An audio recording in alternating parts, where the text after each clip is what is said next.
آج ہندوستان بھر کے جو حالات ہیں، کئی لوگوں کے مسلسل میسیجز سوشل میڈیا پر بے قراری اور بے چینی دیکھی جا رہی ہے، اور سب کی طرف سے سوال ہماری طرف آتے ہیں کہ کیا کرنا چاہیے، کیا کرنا چاہیے۔ کبھی حضور پاک کے نام پر گستاخی، کبھی قرآن پاک کو لے کر اسلام کو، مسجدوں کو، یہ پورا کا پورا ایک دجالی نظام ایکٹیو ہو گیا ہے۔ سب کے سب ہاتھ دھو کر پیچھے پڑے ہیں، ان کا ٹارگٹ صرف اسلام اور مسلمان ہے۔ کیا ہوگا ہمارا؟ یہ پوری طاقتیں جھونک دیں گے ابھی ہندوستان میں۔ رولنگ پارٹی ان کی ہے، حکومت ان کی ہے، ڈپارٹمنٹ بھی ان کی طرف سے، ساری طاقت و قوت دولت سب سیاست ان کے پاس ہے۔ ان غریب نہتے مسلمانوں کا مستقبل کیا ہوگا؟ قرآن کی آیت میں نے اسی لیے پڑھی خطبے کے بعد۔ اللہ فرماتا ہے یریدون لیطفئوا نور اللہ بافواہہم، کچھ خبیث یہ چاہتے ہیں کہ اپنے منہ کے پھونکوں سے اللہ کے چراغ کو بجھا دیں۔ لوگ یہ چاہتے ہیں کہ اپنے منہ کے پھونک سے اللہ کے چراغ کو بجھا دیں۔ اللہ کا چراغ اسلام ہے، اور اللہ فرماتا ہے واللہ متم نورہ، اور اللہ اپنے نور کو مکمل کر کے رہے گا۔ یہ دین پوری دنیا پر غالب آ کر رہے گا، چاہے تمہیں پسند ہو یا نہ ہو۔ کیا بات، بے شک بے شک، سبحان اللہ سبحان۔ نفرت میں تم کڑتے رہو، جلتے رہو، لیکن اسلام کی فطرت میں قدرت نے وہ لچک دی ہے، جتنا ہی دباؤ گے اتنا ہی وہ ابھرے گا۔ اے میرے غیور نوجوانوں، جو بے قراری کے عالم میں جی رہے ہیں، جو سراسیمگی تمہارے درمیان پھیلی ہے، جو ڈر اور خوف کے ماحول میں تمہیں آج جس کیفیت نے مبتلا کیا ہے، میں ایک بات عرض کروں گا، کچھ نہیں ہونا ہے۔ اسلام کا کچھ نہیں بگڑے گا، میرے رسول کی ذات کا کچھ نہیں ہونا ہے۔ ایک نقطہ بھی عیب کا میرے آقا کی ذات پر نہیں آنا ہے، اور نہ ہی قرآن کا کوئی حرف بدلنا ہے، نہ ہی رب ذوالجلال کی طاقت و قوت کے ایک ہلکے ذرے تک بھی ان دنیا کے کمینوں کو پہنچنا ہے۔ کچھ نہیں ہونا ہے۔ جو کچھ بھی ہو رہا ہے یہ ہمارے اور تمہارے امتحان کا وقت ہے۔ جو کچھ بھی ہو رہا ہے یہ ہماری آزمائش، ورنہ اسلام وہ کسی کھیتی میں اگنے والا چھوٹا پودا نہیں ہے جسے کوئی بھی پکڑ کے ہلا دے۔ اسلام اس عظیم درخت کا نام ہے جس کی جڑیں تحت الثری میں، شاخیں اوج ثریا پر ہے۔ اس کا تنا تو دور کی بات، اس کا پتہ نہیں ہلا سکتے ہیں۔ اور ہر زمانے میں اسلام کو مقابلوں سے، منکرین سے اور دشمنوں سے مقابلہ رہا ہے، لیکن ہر دور میں اسلام پھلتا پھولتا رہا ہے۔ اور آج بھی کان کھول کر کے سن لے وہ ظالم، تم پوری طاقتیں لے کر کے بھی میرے اس دین کا کچھ نہ کر سکو گے۔ زیادہ سے زیادہ ہماری گردنیں مار سکتے ہو، زیادہ سے زیادہ ہمارے بچے مار سکتے ہو، زیادہ سے زیادہ بلڈوزر چلا کر کے یہ بلڈنگیں توڑ سکتے ہو، لیکن ایک بات یاد رکھنا، ایک چراغ بجھاؤ گے مولا 100 چراغ روشن کرے گا، بے شک 100 چراغ روشن کرے گا۔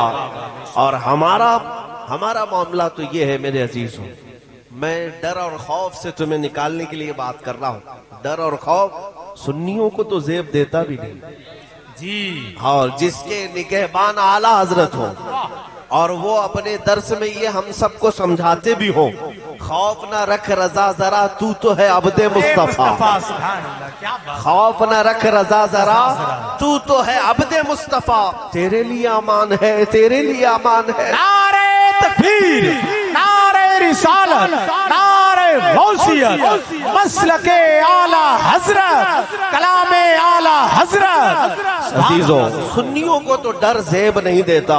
اور پھر میں آخری جملہ یہ اس ڈر اور خوف کے لیے جو استعمال کیا جاتا ہے اس کی بھی وضاحت کر دوں۔ ہمارے بچے اب سنبھل چکے ہیں الحمدللہ۔ میں نے ہر شہر میں آج دیکھا ہے، ہندوستان بھر کے تقریباً 22 اسٹیٹ میں میں تقریباً 4-5 مہینے میں جا کر آیا۔ کئی شہروں میں نوجوان بچوں کو میں نے دیکھا ہے کہ وہ محمد عربی کا شعر زندہ ہو رہا ہے۔ نبی اکرم صلی اللہ تعالی علیہ وسلم کے غلام اور وفادار اب بیدار ہو رہے ہیں، اس لیے کہ دنیا جب ڈراتی ہے تو کس بات سے ڈراتی ہے؟ موت سے ڈراتی ہے، پھانسی سے ڈراتی ہے۔ یہی چیزیں ہیں جو ڈر کی ہیں دنیا میں۔ اے میرے عزیزوں، کیا آپ نہیں دیکھ رہے ان برساتی کیڑوں کو؟ کبھی مسجدوں کے باہر آ کر تلواریں لہرا کر، چاقو چھری دکھا کر ڈرائے، اور مجھے حیرت ہوتی ہے اس قوم کو یہ تلواریں لہرا کر دکھا رہے ہیں جو 1400 سال سے کربلا سنتی آ رہی ہے۔ اللہ اللہ اللہ اللہ، الحمدللہ ہمارا ہر بچہ یہ جانتا ہے۔ تاج الشریعہ، توجہ، تاج الشریعہ، تاج الشریعہ، تاج الشریعہ، تاج الشریعہ، تاج الشریعہ، تاج الشریعہ، تاج الشریعہ، زندہ باد، زندہ باد، اللہ اکبر، بہت اچھا ہے، زندہ باد، سبحان اللہ۔ اب آپ حضرات پوری تقریر سن لے، ہونے کے بعد سب ایک ساتھ نعرے لگیں۔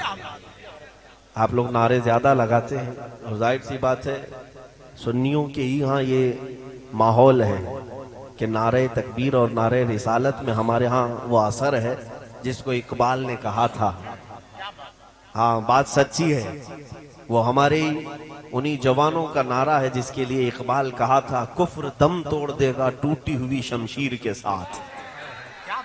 کفر دم توڑ دے گا ٹوٹی ہوئی شمشیر کے ساتھ، گر تم نکل آ جاؤ ایک بار نعرے تکبیر کے ساتھ۔ ہاں یہ ہمارے نعروں کا اثر ہے۔ میں جو بات عرض کر رہا تھا آپ توجہ سے سن لیں۔ دنیا کے پاس سب سے زیادہ ڈرانے کے لیے جو چیز ہوتی ہے وہ موت ہے۔ تمہاری موت، تمہاری پھانسی، تمہاری سزائے موت، یہی تمام چیزیں ہیں۔ لیکن میرے عزیزوں، نوجوانوں، میرے بچوں، آپ سے یہ بات میں عرض کرنا چاہوں گا، موت تو آنی ہے، اس بات میں کسی کو اختلاف نہیں۔ آج یا کل ملک الموت ہمارے گھر بھی آنے ہیں۔ پاؤں رگڑ کر کے اپنے بستر پر یا ہاسپٹل پر مر جانے سے تو بہتر ہے میرے مصطفیٰ کی عزت پر قربان ہو جائے۔ اس سے بہتر موت کیا ہو سکتی ہے؟ ہاں ادھر موت آئے تو سمجھ میں نہیں آتا کوما میں آئی کہ کینسر میں آئی کہ کس میں آئی، لیکن حضور کی محبت میں آئے تو اتنا تو پکا ہے کہ روح نکلنے سے پہلے سرہانے وہ ضرور تشریف لاتے ہیں، وہ ضرور تشریف لاتے ہیں۔ تو موت کا ڈر اور موت کا خوف اپنے سینے سے نکالو، اور پھر ببانگے دہل یہ دنیا کو بتاؤ کہ اسے موت سے ڈراؤ جو جینا چاہتا ہے، جسے جینے کا شوق ہے اسے موت سے ڈرانا چاہیے۔ اور ہم تو روز رات اس انتظار میں سوتے ہیں کہ اگر روح نکلی تو میرے مصطفیٰ کا دیدار ہو جائے۔ ہم قبر میں بھی جاتے ہیں تو نبی اکرم صلی اللہ تعالی علیہ وسلم کے دیدار کی غرض لے کر کے جاتے ہیں۔